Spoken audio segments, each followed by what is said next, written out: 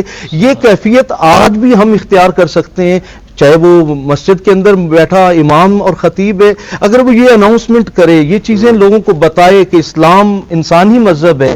ہمارے پڑوس میں اگر بھوکا سو رہا ہے تو رسول اللہ فرماتے ہیں ہم مومن نہیں ہیں اگر ہمارا پڑوسی پیٹ بھر کر، ہم تو پیٹ بھر کر کھائیں اور وہ بھوکا سو جائے. اور پڑوسی میں یہ بھی نہیں ہے کہ وہ انسان ہو یا مسلمان ہو، وہ جانور بھی ہے، اگر اس نے بھی پڑوس میں ڈیرا لگا لیا تو آپ کو اس کا بھی خیال کرنا پڑے گا.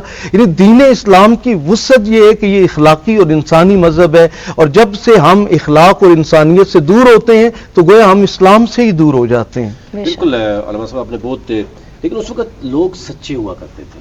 یعنی اگر کوئی آ گیا تو ڈیفینیٹلی سوالی وہ واقعی اس کی حالت ایسی تھی کہ وہ بیمار تھا یا وہ اس کو ضرورت تھی. اب پروفیشنل لوگ ہیں.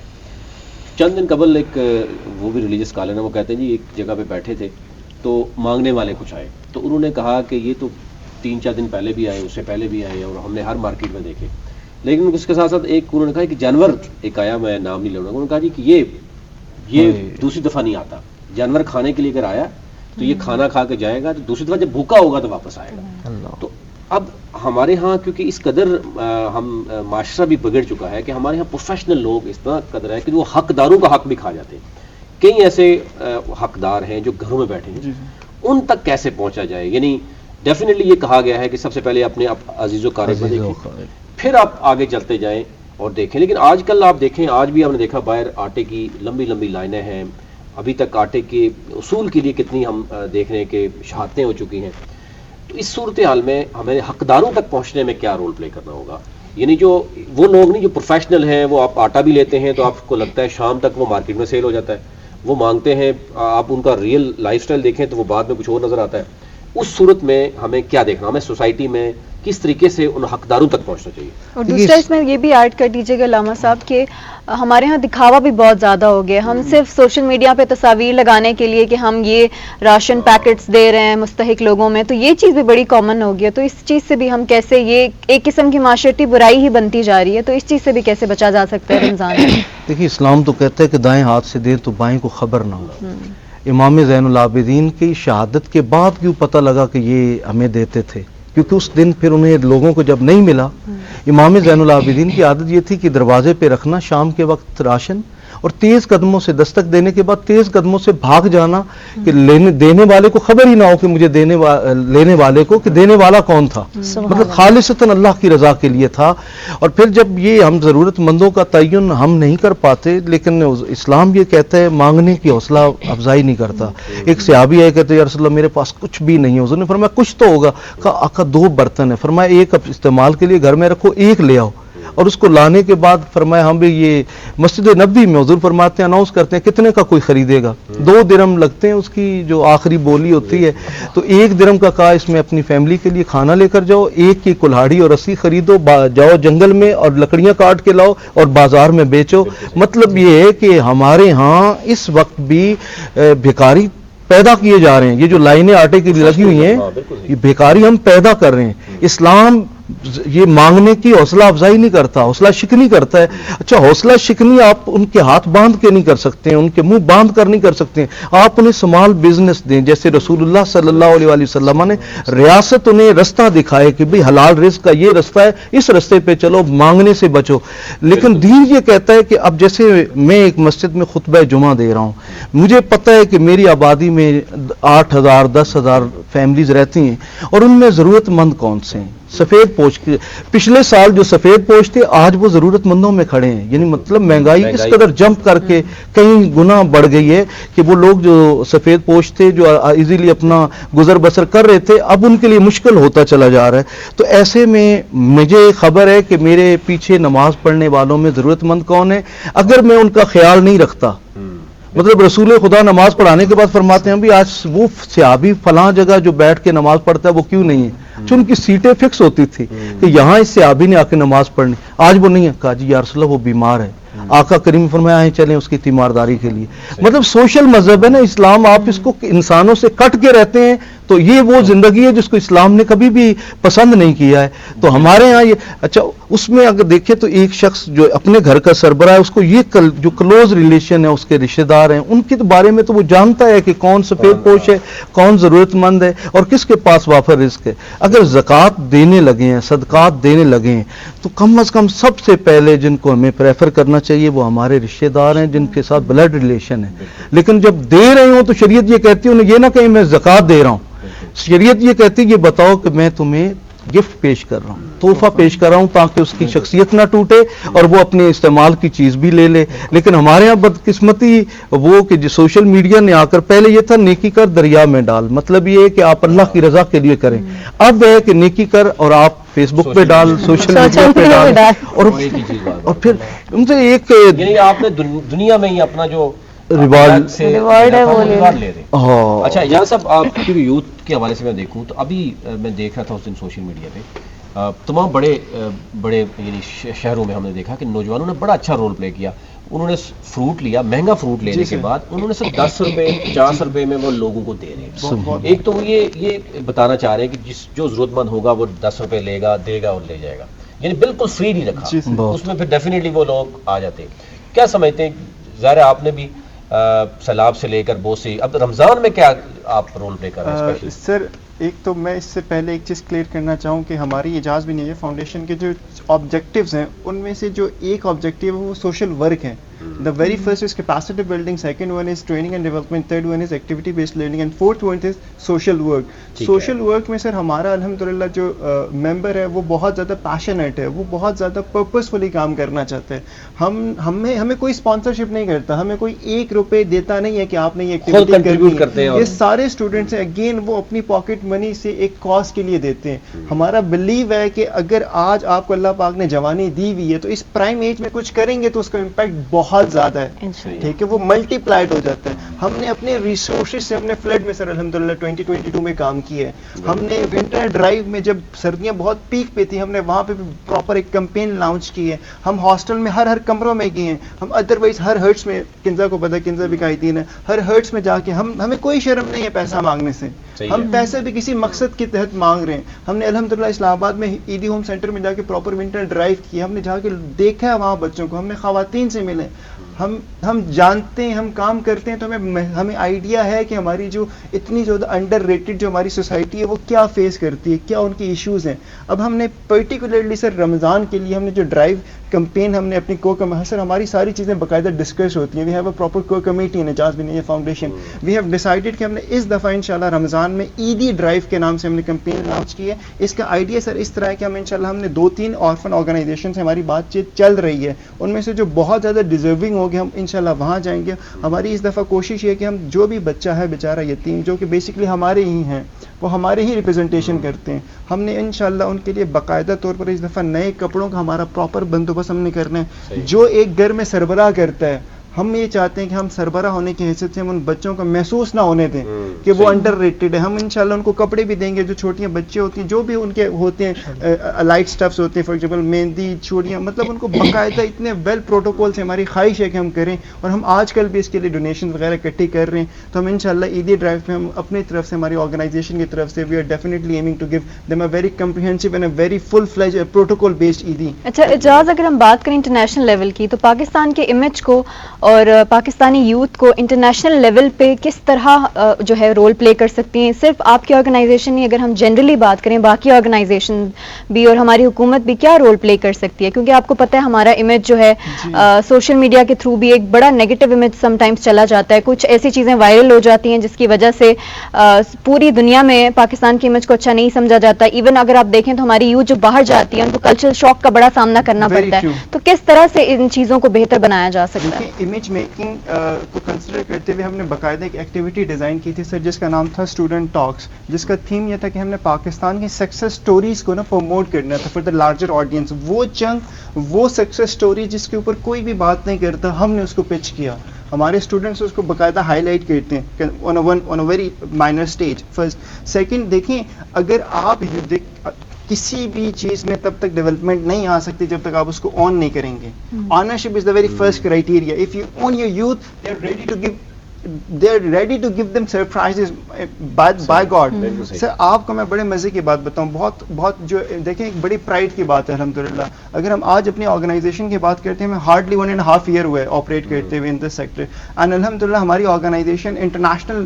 ہم نے جب اسٹارٹ اپ کیا تھا, ہم نے تب کہا تھا کہ یار ہم نے لوکل نہیں کھیلنا. What does it mean? It means that ہم نے انٹرنیشنل لیول پہ ہم نے ایسے اسٹینڈرڈ سیٹ کرنے کہ ہمارا یوتھ انسپائر ہو. الحمدللہ اعجاز بن نیا فاؤنڈیشن ٹاپ 10 ایمرجنگ آرگنائزیشن میں رینکڈ ہوئے 2022 میں ان پاکستان. یہ ہمارا 18 مارچ کو ایک بہت بڑا ایونٹ ہونا تھا جو کہ پولیٹیکل ریزنس کی وجہ سے نہیں ہو سکے, کیونکہ خان صاحب نے آنا تھا اسلام آباد, تو وہ ایک ادر سٹوری ہے. ابھی انٹرنیشنلی سر ہماری الحمدللہ 2 جگہ نامینیشنز ہو چکی ہیں اعجاز بن نیا فاؤنڈیشن کی. ایک سر ڈپلومیٹک بیسٹ ڈپلومیٹ کا فورم ہے یونائٹڈ نیشنز کا, اور ایک ہمارا ایک ہمارا آرگنائزیشن ہے جو آلریڈی وہ بھی United States that names head we institute of strategic alliance. وہاں پہ بھی الحمدللہ ہماری نامینیشنز ہو گئی ہیں. انشاءاللہ اگر وہاں پہ شارٹ لسٹ ہو جاتا ہے تو اعجاز بن نیا foundation would be the only organization that represent Pakistan. یہ بہت بڑے پرائڈ کی بات ہے, بیکاز ہم کام کر رہے ہیں یوتھ ڈیولپمنٹ کے اوپر, تو یہ چیز گورنمنٹ کو اون کرنی چاہیے.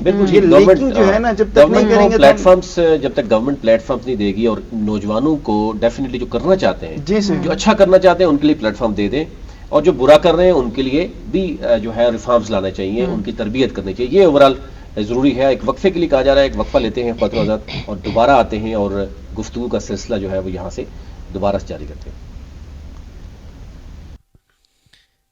جب بھی میری ہو سنگے در تمہارا جا رسول اللہ, یہی ہے